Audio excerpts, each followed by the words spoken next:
एक और मौलाना पर फायर हुए बाबा। यूपी के कट्टरपंथी का पाकिस्तान से कनेक्शन, बड़े षड्यंत्र का हुआ पर्दाफाश। मौलाना को लेने पहुंचा योगी का यमराज।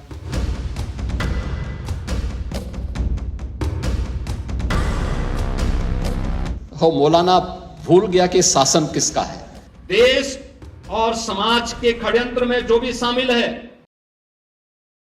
विदेशी फंडिंग, कट्टरपंथ और पाकिस्तान से गहरा नाता, एक ऐसा गुप्त खेल जिसके पन्ने जब परत दर परत खुले तो सब हैरान रह गए। रात के अंधेरे में एक छापेमारी हुई, सुबह तक विदेशी फंडिंग का सारा काला खेल सामने आ गया और उत्तर प्रदेश के एक और मौलाना को काले कारनामों का भांडाफोड़ हो गया। ये मौलाना अपने नापाक मंसूबों को अंजाम देता रहा, इस गलतफहमी के साथ कि उसके इन हरकतों की खबर किसी को कानो कान नहीं लगेगी, क्योंकि जैसे कि खुद योगी आदित्यनाथ कहते हैं कि मौलाना भूल गया था कि उत्तर प्रदेश में किसकी सरकार है। मौलाना भूल गया कि शासन किसका है। वो ये मानता था धमकी देंगे और हम जबरदस्ती जाम कर देंगे। हमने कहा जाम नहीं होगा, कर्फ्यू भी नहीं लगेगा, लेकिन कर्फ्यू का सबक तुम्हें ऐसा सिखा देंगे कि तुम्हारी आने वाली पीढ़ी दंगा करना भूल जाएगी। देश और समाज के षड्यंत्र में जो भी शामिल है वह देश का दुश्मन ही नहीं, हमारा भी दुश्मन है। याद करना, कोई समाज के लिए षड्यंत्र कर रहा है, कोई देश के खिलाफ षड्यंत्र कर रहा है, हमें मान करके चले कि हमारा दुश्मन नहीं, ये हमारा हितैषी हो सकता है, ये हमारी गलतफहमी होगी, वो हमारा भी दुश्मन है। चलिए आपको अब खबर बताते हैं। उत्तर प्रदेश की एंटी टेररिज्म स्क्वाड यानी एटीएस ने एक बार फिर राष्ट्रीय सुरक्षा की खातिर कड़ा रुख अपनाते हुए एक सनसनीखेज खुलासा किया और उस पर बिना देरी किए तुरंत एक्शन भी लिया। इस मौलाना का नाम है शमशुल हुदा खान, जो एक ब्रिटिश नागरिक है, यानी ब्रिटिश की नागरिकता इसके पास है। शमशुल हुदा खान पर यह खुलासा हुआ कि वो विदेशों से फंडिंग लेता था और हमारे देश में कट्टरपंथ फैलाने की कोशिश करता था।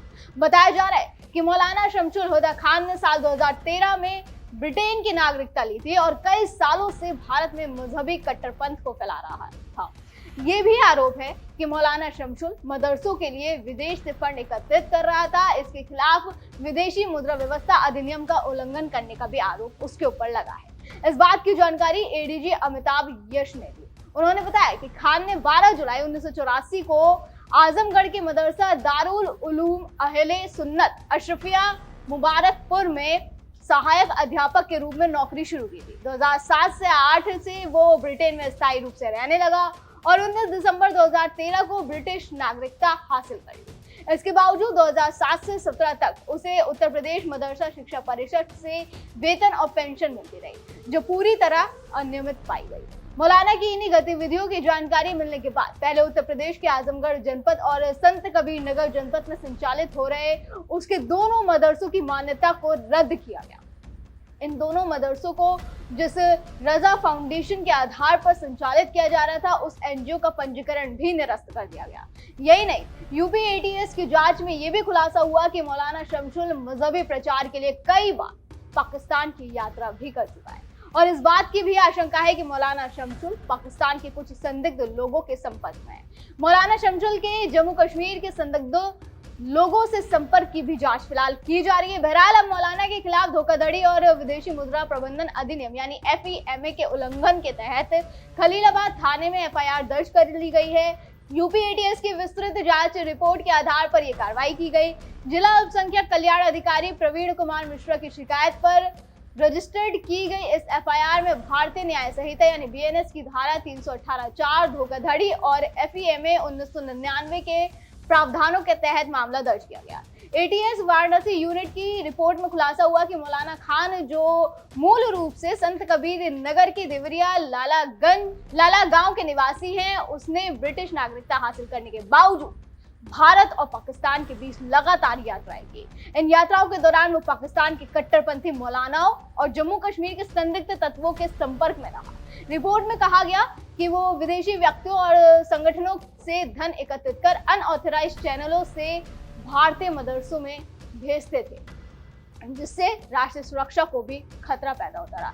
अब आप इससे समझ सकते हैं कि हमारे ही देश में रह रहे कुछ लोग किस तरह से देश विरोधी गतिविधियों को अंजाम देते हैं और देश में कट्टरपंथ फैलाने की कोशिश करते हैं। सबसे चौंकाने वाली बात तो तब होती है जब ऐसे लोगों पर कार्रवाई होती है तो एक बड़ा तबका जो शायद इन्हीं की मानसिकता के होंगे वो इनकी तरफदारी करने में लग जाते हैं। जाहिर तौर पर ऐसे लोगों के लिए हमारे देश में कोई जगह नहीं होनी चाहिए। जांच में पाया गया कि खान ने कल्यातुल बनाती राजवीय एजुकेशनल एंड वेलफेयर सोसाइटी और रजा फाउंडेशन जैसे एनजीओ के जरिए विदेशी संगठनों से चंदा इकट्ठा किया जो मदरसों में पहुंचाया गया, लेकिन ये फंड्स धार्मिक प्रचार के नाम पर इस्लामीकरण और कट्टरवाद फैलाने में इस्तेमाल हो रहे थे। लेकिन एक बड़ा सवाल ये भी कि क्या मौलाना अकेले ये सारा खेल खेलता रहा या इसके पीछे किसी और का भी हाथ है, क्योंकि जाहिर तौर पर इतना बड़ा षड्यंत्र अकेले तो नहीं रचा जा सकता। ऐसे में सवाल ये भी कि क्या यूपी में कट्टरपंथ और देश विरोधी गतिविधियां फैलाने वालों का कोई बड़ा नेटवर्क चल रहा है और आखिर कितनी गहराई तक इसकी जड़ें पहुंच चुकी हैं, क्योंकि आपने देखा होगा कि किस तरह से बरेली में हुई हिंसा के मास्टरमाइंड तौकीर रजा को लेकर भी एक के बाद एक बड़े खुलासे हुए थे। तौकीर रजा की बहू का भी ये आरोप था कि उसने भी एक पाकिस्तानी लड़की से शादी कर रखी है। इसके अलावा अभी हाल ही में भी संभल में एक ऐसे ही मौलाना को चेतावनी दी गई जो अपने इलाके में बवाल करने की कोशिश कर रहा था। लेकिन एक बात तो तय है कि अगर यूपी में कोई इस तरह से देश विरोधी गतिविधियां करता पाया गया तो उसका अंजाम अच्छा नहीं होगा, क्योंकि सूबे के मुखिया ये कहते हैं कि देश और समाज के षड्यंत्र में जो भी शामिल है वो सिर्फ देश का दुश्मन ही नहीं बल्कि हमारा भी दुश्मन है। और इसी विचार पर कायम रहते हुए बाबा की पुलिस ने इस मौलाना का बेइलाज कर दिया। दर्शकों, इस खबर पर आपका क्या कहना है हमें कमेंट में अपना जवाब जरूर दें। फिर होगी मुलाकात। आप देखते रहिए डीएनपी इंडिया, हर खबर भरोसे के साथ।